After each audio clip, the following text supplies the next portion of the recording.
Assalamualaikum warahmatullahi wabarakatuh. Perkenalkan, nama saya Syafinuli Jafar dengan NIM B1B121075.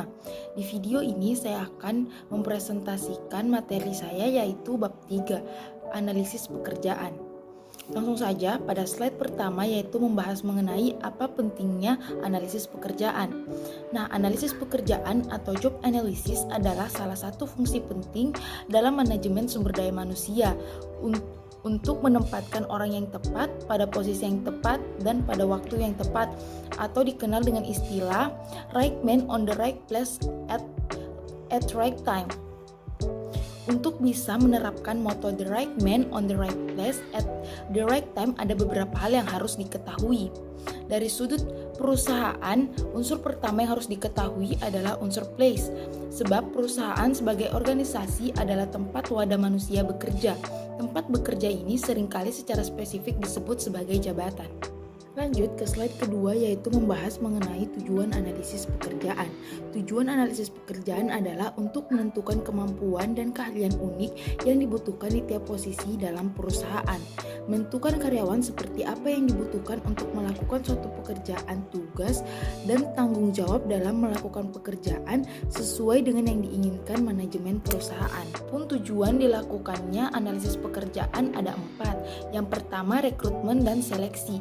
Analisis jabatan membantu manajemen untuk menentukan jenis orang yang dibutuhkan untuk mengisi jabatan atau melakukan pekerjaan tertentu. Analisis jabatan ini menunjukkan kualifikasi pendidikan, pengalaman kerja, keterampilan teknis, fisik, emosional, dan keahlian pribadi seseorang untuk dapat melakukan pekerjaan dan mengisi jabatan yang dibutuhkan. Yang kedua, yaitu menilai kinerja karyawan. Dengan analisis jabatan atau job analysis, manajemen dapat memeriksa apakah sasaran dan tujuan pekerjaan yang dibebankan ke karyawan yang bersangkutan sudah tercapai atau tidak. Hal ini karena job analysis juga membantu menentukan standar kerja, kriteria evaluasi, dan hasil kerja individu atau karyawannya. Yang ketiga, yaitu pelatihan dan pengembangan. Analisis jabatan atau analisis pekerjaan ini juga dapat digunakan untuk menilai kebutuhan pelatihan dan pengembangan karyawan. Perbedaan antara hasil kerja yang diharapkan dengan kenyataan, kinerja karyawan menentukan tingkat pelatihan yang perlu diberikan kepada karyawan yang bersangkutan. Yang keempat, yaitu ada manajemen kompensasi. Job analysis atau analisis pekerjaan ini memainkan peranan yang penting dalam menentukan paket gaji, tunjangan, dan insentif karyawan. Tentunya paket gaji seorang karyawan pada dasarnya tergantung pada posisi, jabatan, tugas, dan tanggung jawab yang terlibat dalam suatu pekerjaan.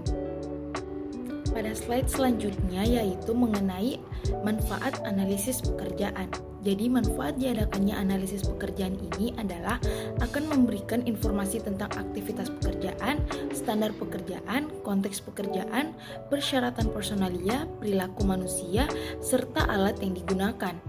Pada slide berikutnya, yaitu mengenai langkah dalam rangka mengadakan analisis pekerjaan. Nah, langkah-langkahnya itu terdapat 7 poin. Yang pertama, menentukan penggunaan hasil informasi hasil analisis pekerjaan. Dalam hal ini, penganalisis harus mengetahui secara jelas apa kegunaan hasil informasi dari analisis pekerjaan ini. Karena hasil ini akan dipergunakan untuk menentukan jenis data yang akan dipergunakan, untuk menentukan jenis data yang akan dikumpulkan dan teknik pengumpulan datanya. Informasi hasil analisis pekerjaan ini dipergunakan untuk menetapkan job description, job specification, dan job evaluation dalam pengadaan. Yang kedua, yaitu dengan mengumpulkan informasi tentang latar belakang, yaitu seperti bagian organisasi, bagian proses, uraian pekerjaan. Yang ketiga, yaitu menyeleksi wakil atau representatif jabatan yang akan dianalisis. Dalam hal ini, dipilih beberapa sampel atau wakil jabatan yang akan dianalisis. Yang keempat, yaitu mengumpulkan informasi analisis pekerjaan, yaitu menyangkut aktivitas pekerjaan, perilaku karyawan yang diperlukan, kondisi kerja, dan syarat yang diperlukan. Yang kelima, meninjau informasi dengan pihak yang berkepentingan untuk memverifikasi informasi yang diperoleh. Yang keenam, menyusun uraian pekerjaan dan spesifikasi pekerjaan. Dan yang ketujuh, yaitu meramalkan atau memperhitungkan perkembangan perusahaan. Lanjut ke slide berikutnya, yaitu mengenai metode analisis pekerjaan. Menurut Dassler pada tahun 2013 menjelaskan bahwa terdapat ada 4 metode dalam menganalisis jabatan. Yang pertama yaitu wawancara. Nah, dalam wawancara ini terdapat 3 jenis wawancara, yaitu yang pertama ada wawancara individual dengan setiap karyawan.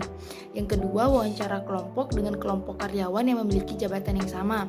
Dan yang ketiga yaitu wawancara penyelia dengan satu atau lebih banyak penyelia yang benar-benar berpengetahuan tentang jabatan yang dianalisis. Yang kedua yaitu dengan kuesioner. Kuesioner ini merupakan metode yang sering dipakai dalam mengumpulkan data mengenai pekerjaan. Suatu alat survei yang dibuat dan diberikan kepada karyawan dan manajer untuk diisi. Nah, keuntungan yang dapat diperoleh dari metode kuesioner ini adalah informasi atas jumlah besar pekerjaan yang dapat dikumpulkan dengan biaya yang cukup kecil dalam waktu yang relatif singkat. Yang ketiga yaitu dengan cara observasi. Nah, observasi ini dilakukan dengan observasi karyawan saat bekerja selama satu siklus kerja lengkap. Dalam metode ini, analisis mengamati seorang pekerja atau sekelompok pekerja yang sedang melakukan suatu pekerjaan.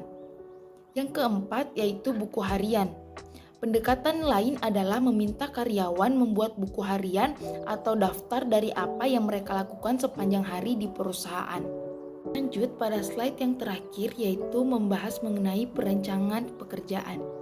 Nah, rancang pekerjaan ini merupakan pengembangan dari analisis pekerjaan terkait dengan upaya untuk memperbaiki efisiensi, efektivitas, dan produktivitas perusahaan dan kinerja karyawan.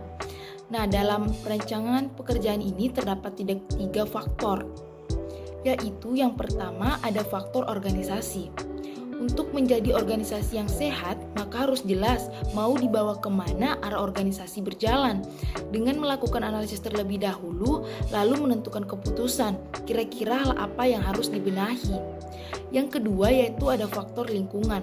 Nah, elemen-elemen lingkungan merupakan aspek kedua dalam desain atau perancangan pekerjaan. Para perancang pekerjaan tidak dapat mengabaikan pengaruh lingkungan eksternal. Elemen-elemen pokok lingkungan ini dalam desain pekerjaan adalah kemampuan dan tersedianya para pegawai potensial serta pengharapan-pengharapan sosial. Dan yang ketiga yaitu faktor keperilakuan. Menurut Handoko, elemen-elemen keperilakuan perlu mempertimbangkan beberapa aspek dalam desain pekerjaan. Antara lain yang pertama, otonomi mempunyai pengertian bahwa dalam melaksanakan tugas-tugas tanggung jawab atas pekerjaan. Yang kedua yaitu variasi pekerjaan. Variasi pekerjaan yang baik, maka tingkat kebosanan dalam melaksanakan tugas akan dapat ditekan. Dan yang ketiga yaitu umpan balik. Bila pekerjaan yang dilaksanakan pegawai memberikan umpan balik tentang seberapa baik pelaksanaan pekerjaan mereka, maka para pegawai akan mempunyai pedoman dan motivasi untuk melaksanakan pekerjaan dengan lebih baik.